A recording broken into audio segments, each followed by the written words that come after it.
வணக்கம். இன்றைக்கி நம்ம சேனலில் ஒரு குயிக்காக செய்யக்கூடிய லஞ்ச் ரெசிபி தான். சாம்பார் ரசம் கூட்டு சாப்பிட்டு போர் அடிச்சிருச்சா? அப்போ இந்த ரெசிபியை நீங்கள் ட்ரை பண்ணி பாருங்கள்.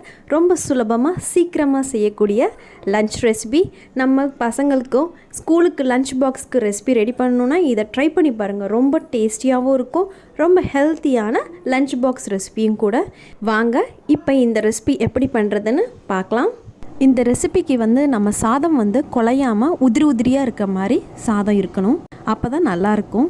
அரிசியை 3 தடவை நல்லா கழுவிய பிறகு இது மாதிரி 1 டம்ளருக்கு 3 டம்ளர் தண்ணி ஊற்றிக்கோங்க. இதில் நல்லா உதிரியாக வர்றதுக்காக நல்லெண்ணெயும் ஊற்றிக்கலாம், இல்லைன்னா நெய்யும் சேர்த்துக்கலாம். இப்போ நான் நெய் சேர்த்துருக்கேன். இப்போ பாருங்கள், சாதம் ரெடி ஆயிருச்சு, நல்லா உதிரியாக இருக்குது. அடுத்து நம்ம கேரட், பீன்ஸ், உருளைக்கிழங்கு இது 3ஐயும் நல்லா வேக வச்சு ஃபஸ்ட்டு எடுத்து வச்சுக்கோங்க. நம்ம ஈஸியாக இருக்கிறதுக்கு நம்ம சாதம் வேக வைக்கிறப்பயே மேலே ஒரு தட்டு மேலே நம்ம இந்த காய்கறியும் வச்சு இதையும் வேக வச்சு எடுத்து வச்சிட்டோன்னா சீக்கிரமாக வேலை முடிஞ்சிடும்.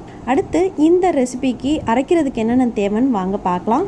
1 டீஸ்பூன் அளவுக்கு சோம்பு, 1/4 டீஸ்பூன் மஞ்சத்தூள், 5 பீஸ் தேங்காய், 1 இன்ச் அளவுக்கு இஞ்சி, 5 பச்சை மிளகா. பச்சை மிளகாவோட காரத்துக்கு ஏற்ற மாதிரி நீங்கள் எடுத்துக்கோங்க. இதோட ஒரு பெரிய வெங்காயத்தையும் சேர்த்து உப்பு தேவையான அளவு சேர்த்து நல்லா நைஸாக கொஞ்சமாக தண்ணி ஊற்றி நல்லா நைஸாக இது மாதிரி அரைச்சி எடுத்து வச்சுக்கோங்க. இப்போ நம்ம செய்கிற ஆரம்பிக்கிறதுக்கு முன்னாடி நம்ம காய்கறி வேக வச்சு எடுத்து வச்சாச்சு, சாதமும் ரெடியாக இருக்குது, பேஸ்ட்டும் ரெடி பண்ணி வச்சாச்சு. இப்போ நம்ம கடாயை சூடானதும் அதில் 2 டேபிள் ஸ்பூன் எண்ணெய் சேர்த்துக்கோங்க. அதில் 1/2 டீஸ்பூன் கடுகு, 1 கிராம்பு, 1 ஏலக்காய், 1/2 இன்ச் அளவுக்கு பட்டை, இது எல்லாத்தோடையும் சேர்த்து நம்ம ஒரு பெரிய வெங்காயத்தை இது மாதிரி நீல வாக்கில் கட் பண்ணி எடுத்து வச்சுக்கோங்க. இதை நம்ம இப்போ கடாயில் சேர்த்துக்கலாம். இப்போ இந்த வெங்காயத்தை நல்லா பொன்னிறமாக வர முடியும் மீடியம் ஃப்ளேமில் வச்சு நல்லா வதக்கிக்கோங்க. இது வெங்காயம் வதக்கிறப்பயே நம்ம ஆப்ஷனல் தான், குடமிளகாய் இருந்தால் நம்ம இதில் குடமிளகாயும் சேர்க்கலாம். குடமிளகாய் சேர்த்தா இன்னும் கொஞ்சம் டேஸ்ட் நல்லாயிருக்கும்.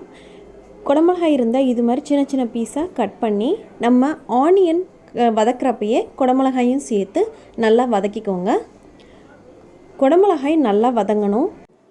குடமிளகாய் நல்லா வதங்கினதுக்கப்புறம் நம்ம வேக வச்சு எடுத்து வச்சுருக்க பீன்ஸ், கேரட், உருளைக்கிழங்கு அதையும் இப்போ நம்ம கடாயில் சேர்த்துக்கலாம். இந்த காய்கறிகளையும் நம்ம சேர்த்ததுக்கப்புறம் ஒரு 2 மினிட்ஸ் நல்லா வதக்கிக்கோங்க. நல்லா வதங்கட்டும், ஒரு 2 மினிட்ஸ் வதக்குங்க. இப்போ இது வதங்கினதுக்கப்புறம் நம்ம அரைச்சி எடுத்து வச்சுருக்க பேஸ்ட்டை இதில் சேர்த்துக்கலாம். நம்ம பேஸ்ட் அரைச்சி வச்சுருக்கத எல்லாத்தையுமே இதில் சேர்த்துக்கோங்க.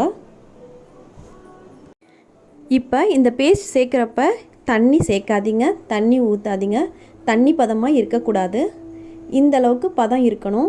நம்ம பேஸ்ட்டு சேர்த்ததுக்கப்புறம் நல்லா மிக்ஸ் பண்ணிக்கோங்க. ஈவனாக காய்கறிகளோட இந்த பேஸ்ட் நல்லா ஈவனாக ஸ்ப்ரெட் ஆகிற மாதிரி நல்லா மிக்ஸ் பண்ணிக்கோங்க.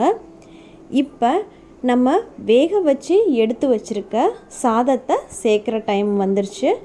இப்போ நம்ம சாதம் நல்லா உதிரியாக இருக்க மாதிரி பார்த்துக்கோங்க. குழந்தைங்களும் அப்போ தான் நல்லா சாப்பிடுவாங்க. உதிரியாக இருந்துச்சுன்னா அவங்களும் விரும்பி சாப்பிடுவாங்க இந்த சாதத்தை. இப்போ நம்ம சாதத்தையும் சேர்த்து நல்லா மிக்ஸ் பண்ணி ரெடியாக இருக்குது. கடைசியாக கொஞ்சமாக 1 டீஸ்பூன் அளவுக்கு நெய் வேணும்னா சேர்த்துக்கலாம், இன்னும் சுவை அதிகமாக இருக்கும். இப்போ ரொம்ப சுவையான சிம்பிளான லஞ்ச் பாக்ஸ் ரெசிபி ரெடி ஆயிடுச்சு. நம்ம சேனலில் இன்னொரு லஞ்ச் பாக்ஸ் ரெசிபி இருக்குது, புதினா சாதம். இதுவும் ரொம்ப குயிக்காக நம்ம செய்யக்கூடியது. இதையும் ட்ரை பண்ணி பார்த்துட்டு இந்த வீடியோவை பார்த்ததுக்கு ரொம்ப நன்றி. இந்த ரெசிபி பிடிச்சிருந்தால் லைக் பண்ணுங்கள், ஃப்ரெண்ட்ஸ்க்கு ஷேர் பண்ணுங்கள்.